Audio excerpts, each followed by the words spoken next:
everyone, Betty Maura here again. Thank you for subscribing to our YouTube channel. The last 1 week, you guys have really supported us. Thank you very much. I'm very glad for the feedback I'm getting that from watching our videos, many people have started their own businesses. Not only have they started businesses, but they've been able to choose which kind of a business one is able to do, according probably with your talents, with your giftings, with your abilities and your expertise. Thank you very much for the feedback. I really appreciate that. So today I want to discuss something that has been of interest, but we've not gotten time to talk about it. I know I cannot talk about it too much today because of time, and also because YouTube will not allow us to, keep talking for a whole 1 hour. So I want to talk about online businesses. I think 90% of what is in my inbox and Facebook page and YouTube are questions of how can we do business online. I know in this part of Africa where people haven't really embraced a lot of online businesses. I know we were doing, quite a number of people were doing what we call online writing. I think something like academic writing or, research writing. However, that has come, to have a lot of challenges. And so those people are asking, what other business can I do? And I'm not discouraging you. I honestly don't know how that, that route is going to end. But there are very many other businesses you can do online. Our business, the kind of business we do, we incorporate training, we do coaching, we do what we call business consulting. And to be very honest, we cannot say that these kind of businesses are not doable online. We spend quite some time online, and when I say online, I mean websites, I mean landing pages, I mean social media, I mean email, I mean anything that you will need your phone, your laptop, your desktop, and something. Not the traditional kind of businesses where we needed to have a physical office and do whatever it is that we needed to do. So which online businesses can we do? There are too many. I wouldn't even be able to name all of them, but the easiest to get into probably would be social media marketing. Social media management. You could manage pages for companies. You could do your own business online. You could buy goods or products and then you advertise them online. You could buy things from one vendor to another. Could buy goods from a vendor and then you sell them to a customer. You could buy from one shop to the other. And we have markets like Amazon that have made it really easy to do online marketing. To do online businesses. However, that's not my point of focus today. My point of focus today is that I want to give you a guideline of where to start. Even before we pick which business we can do online, where do we start? The very basic one, point number 1, is for you, before you you think of starting an online business, you need to ask yourself, what are my skills? And what are my interests in life? I've had people come to see me and they want to start online businesses just because they had people are doing online businesses. And then as we had our conversation, I even realized they don't like being online. They never buy bundles. They don't even know what's going on online. Their social media pages are whack. They just share things there without caring. And then you want to do business online, that becomes a little bit tricky because it's not something that you really been intending to do. You don't even have good skills in it. So I would like you to evaluate your skills. What kind of skills do you have? If you are the type that spends all your time on phone, you spend all your time playing games online, you spend all your time, I think, those things that people do online, probably you could ask yourself, what is a better use of my time online than, playing games or watching videos or doing nothing online? Could just be wasting time clicking pages, moving from one page to the other. So if you are someone who is not really interested in social media, you actually think social media is a waste of time, I would rather you first of all ensure that your skills can help you look for businesses that really do not need you to be online. But if you're someone who really likes being online, you could make a business out of it. So evaluate your skills and also evaluate your interests. Some people don't like a lot of publicity. So if you don't like publicity, then clearly online business is not going to be very good for you. Some people do not like a lot of phone. They don't like a lot of lights. They don't like to sit a lot. They like being out there doing things the hard way. So that means you might not like doing online business a lot. So you first of all need to evaluate, what kind of skills do I have? Can I talk to people online and they listen to me? Why do you see someone posting something, doing a post, and it gets a lot of engagement and they get business from it, yet another person will post almost a similar thing, but people don't seem to notice? It's probably the way you've packaged yourself, the way you brand yourself, the way you approach life maybe is an issue, or you don't have skills that would help you run an online business successfully. So number one is to evaluate your skills. If you are very good, you can go ahead and think of a business. If you are not, you first of all need to sharpen your skills. And number 2 point, before you even think of serving online, you need to ask yourself, who will I serve? Who am I interested in serving?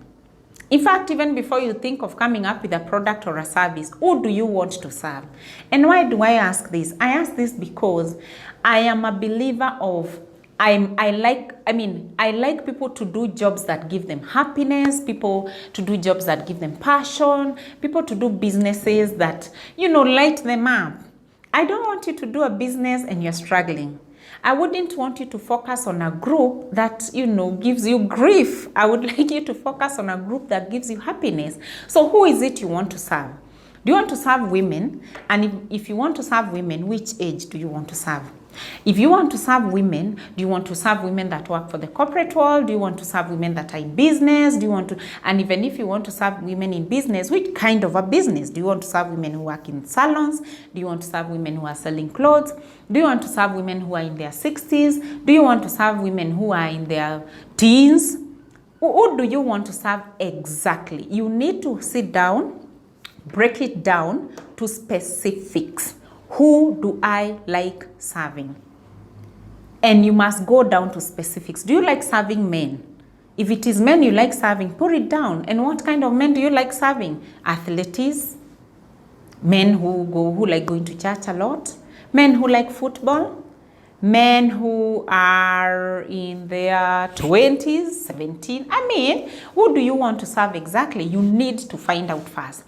Because I keep telling entrepreneurs, you cannot serve everybody. If you want to live in grief, if you want to be miserable in business, target everyone. You first of all need to know who is your target market and exactly who is it that I'm looking for.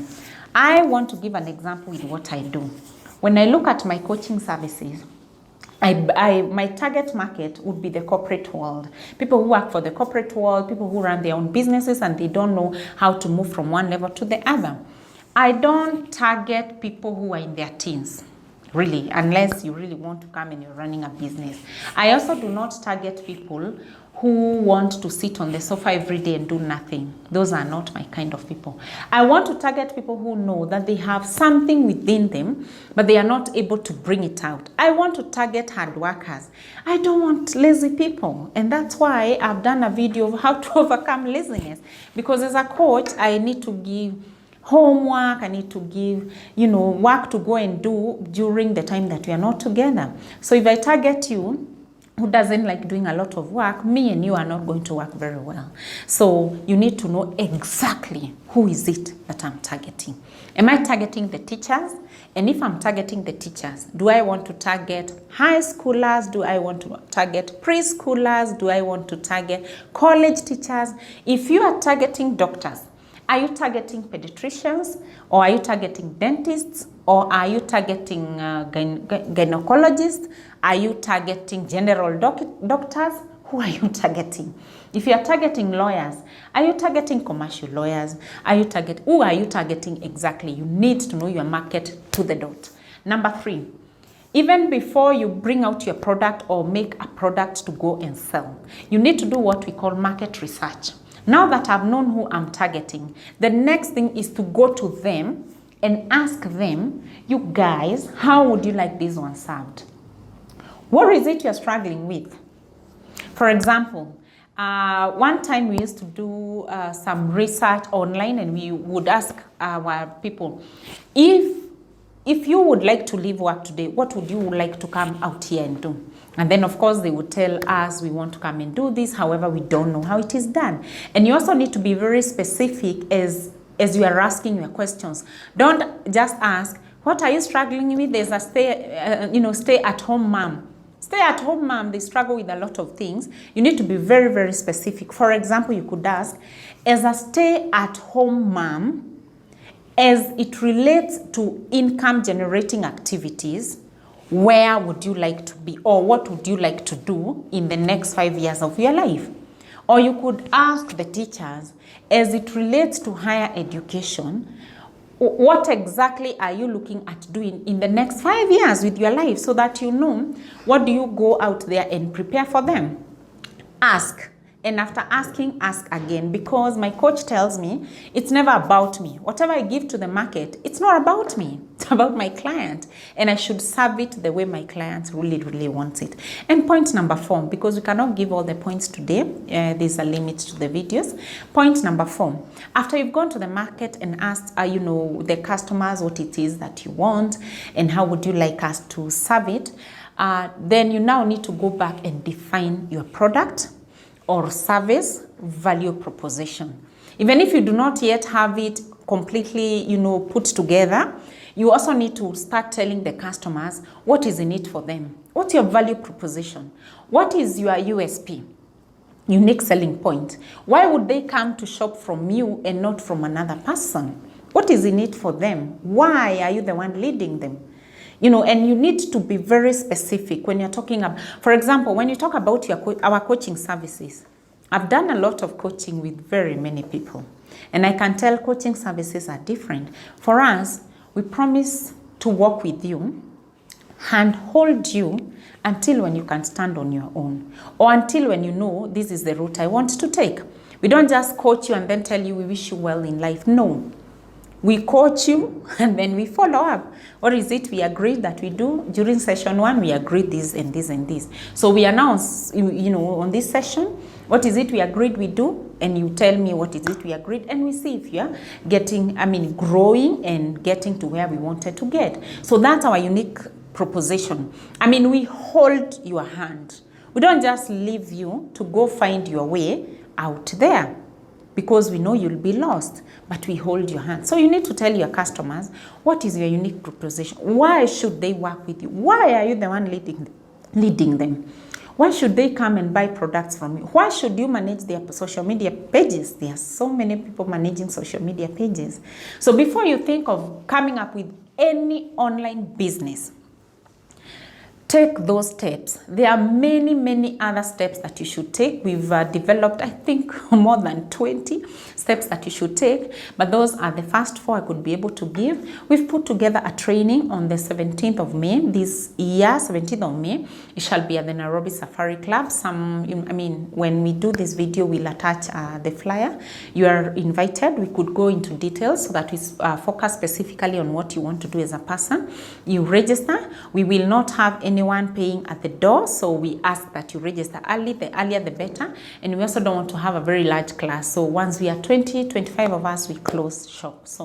And that will be good. So register with us so that you come when we tell you the rest of the points, or really break them down better in a class setup. So thank you very much for listening. I'll see you in the next video.